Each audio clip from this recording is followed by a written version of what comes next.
নমস্কার, স্পটার নিউজে আপনাদের স্বাগত। আমার সঙ্গে আছেন প্রশান্ত চক্রবর্তী, অতীতের প্রখ্যাত ফুটবলার। মোহনবাগান বনাম নর্থ ইস্ট ইউনাইটেড। নর্থ ইস্টকে কালো ঘোড়া বলা হচ্ছে এবারে আই লিগে। ডুরান্ড কাপ জিতেছে তারা, কলকাতায় তারা হারিয়ে দিয়ে গেছে মোহনবাগানকে। এবং তাদের নেস্টার এবং আলাদিন খুব গ্রেটলি স্ট্রাইকার দুজন, পাশাপাশি তাদের রক্ষণটাও বেশ জমজমাট, বেশ শক্ত টিম। বেশ লোক হচ্ছে গৌহাটিতে।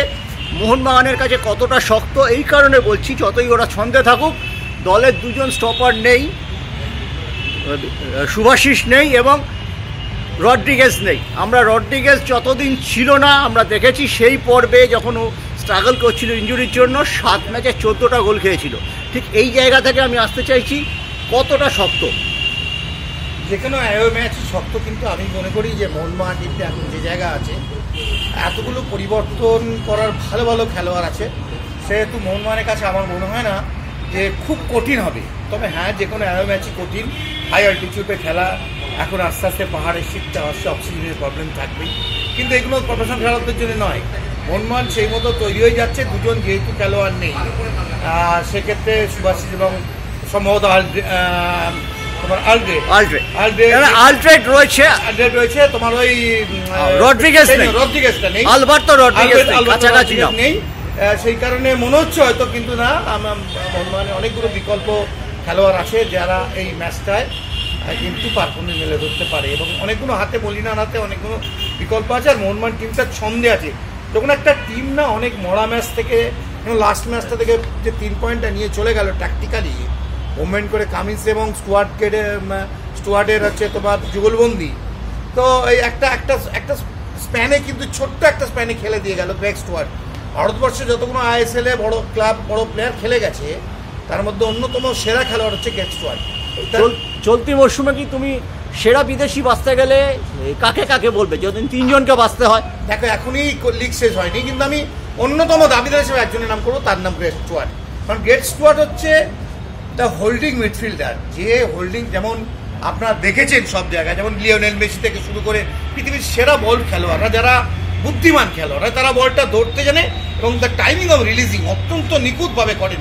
সেই থেকে টিমের রেজাল্ট চলে আসে, একটা না একটা গোল চলেই আসে সারা ম্যাচের মধ্যে। তো গ্রেগ স্টুয়ার্ট হচ্ছে মোহনবাগান টিমের হচ্ছে বলতে পারেন ট্রাম্প কার্ড। যে কোনো মুহূর্তে ম্যাচ আটকে গেছে গ্রেগ স্টুয়ার্টের পা থেকে, 90 মিনিটসের মধ্যে যে কোনো একটা সময় একটা ডিফেন্স ছাড়া পাস চলে আসতে পারে, এবং সেটা থেকে কিন্তু টিম গোল পাবে। যেটা কামিন্স করেছে, নো ডাউট কামিন্স বলটা খুব ভালো বাঁ পায়ে রেখেছে, সেকেন্ড পোর্শন, দ্য কোয়ালিটি, এটা মানতে হবে যে বলটা রাখাটা দেখে মনে হচ্ছে যে ওর মধ্যে যথেষ্ট দক্ষতা এবং কোয়ালিটি আছে।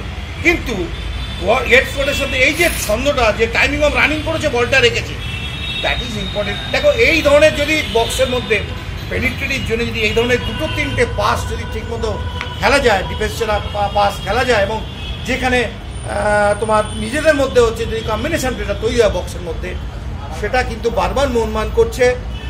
বিগত ম্যাচে অনেকক্ষণ বাদে হয়তো শেষ সময় ব্যাপারটা এসছে, কিন্তু আমার মনে হয় যে মোহনবাগানের যা বিকল্প রিজার্ভ বেঞ্চ রয়েছে, তাহলে এই ম্যাচ কিন্তু মোহনবাগান 3 পয়েন্ট আসবে। As per the game situation, as per the league table, Mohun Bagan যদি জেতে তারা অনেকটাই এগিয়ে যাবে। সো দ্যাট আমার মনে হয় মোহনবাগান কিন্তু কালকের স্পেশালি 3টে কোয়ার্টার, 6টা কোয়ার্টার, যে কোনো একটা কোয়ার্টারে প্রেসিং ফুটবল খেলবে, আর বাকি দুটো দ্য স্কোয়ার অফ মিডফিল্ডে যেটা হোল্ডিং বল হোল্ড আপ করে খেলবে, এটা আমার ব্যক্তিগত ধারণা। এবং কাউন্টার অ্যাটাকের জন্য অপেক্ষা করবে।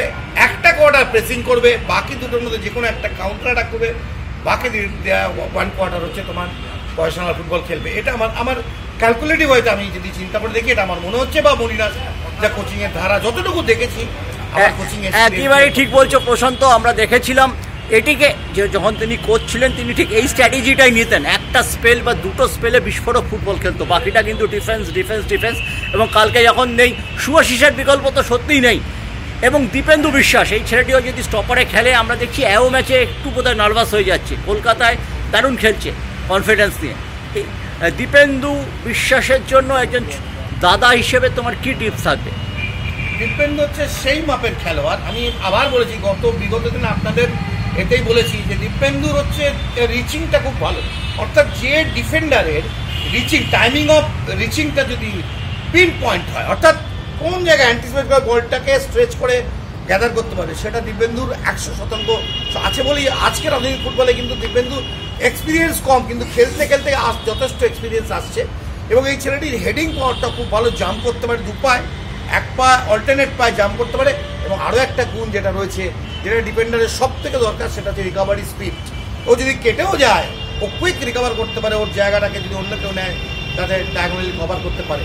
সো এই ছেলেটি ওর ভরসা করা যেতে পারে। তাছাড়া অনেকগুলো আইএসএল ম্যাচ খেলে দিয়েছে। এখন একটা তরুণ বয়সের ছেলে, ও তো খেলবেই, তাকে যথেষ্ট সাপোর্ট করছে মোহনবাগান দলের বাকি খেলোয়াড়রা। সুতরাং আমার বিশ্বাস যে দিব্যেন্দু আমাদের সাউথেরই ছেলে, বাঙালির এখন মানে যে তরুণ একটা খেলোয়াড় আসছে আগামী দিনের, যে তার মধ্যে অন্যতম হচ্ছে দিব্যেন্দুর উপর ভরসা করা যায়। এবং আমি বিশ্বাস করি দিব্যেন্দু যথেষ্ট ভালো দক্ষতার সাথে বিগত যে ম্যাচগুলো খেলেছে, আগামী ম্যাচটাও সে খেলে মোহনবাগান ডিফেন্সে একজন অন্যতম ভূমিকা নিয়ে ভালো ডিফেন্ডার হিসেবে নিজেকে প্রয়োগ করার চেষ্টা করে। শুভাশিসের বিকল্প নেই। শুভাশিসও দক্ষিণ 24 পরগনার ছেলে, তোমার এলাকার ছেলে। ওখানে আশিক কুরিয়ান খেলবে, কি বলবে? আশিক কুরিয়ান অতীতে বেশ কিছু ম্যাচ খেলেছে এই লেফট ব্যাক পজিশন। ইন্ডিয়া টিমেই তো আশিক কুরিয়ান খেলেছে লেফট ব্যাকে। অর্থাৎ যে উইং হাফের গতি আছে, ড্রিবল করার ক্ষমতা আছে, তাকে যদি একটু পিছিয়ে দেওয়া হয় না, সে অনেকটা জমি নিয়ে খেলতে যেতে পারে। আর defensive attack is the best defence. তুমি যদি আশিক কুরিয়ান যদি ম্যাক্সিমাম সময় বলে যদি বল পেয়ে যে অ্যাটাকিংটা ভালো করে ফোর্সলি করতে পারে, তাহলে ওকেই তো আটকানোর জন্য ওদের অপোনেন্ট ডিফেন্স বা কোচের প্ল্যান করতে হবে। কিন্তু সেম অ্যাজ আশিক কুরিয়ানকে রাখলেও ওকে অ্যাটাকিং পার্টটাই ও ইউজ করবে বলেই আমার মনে হয়।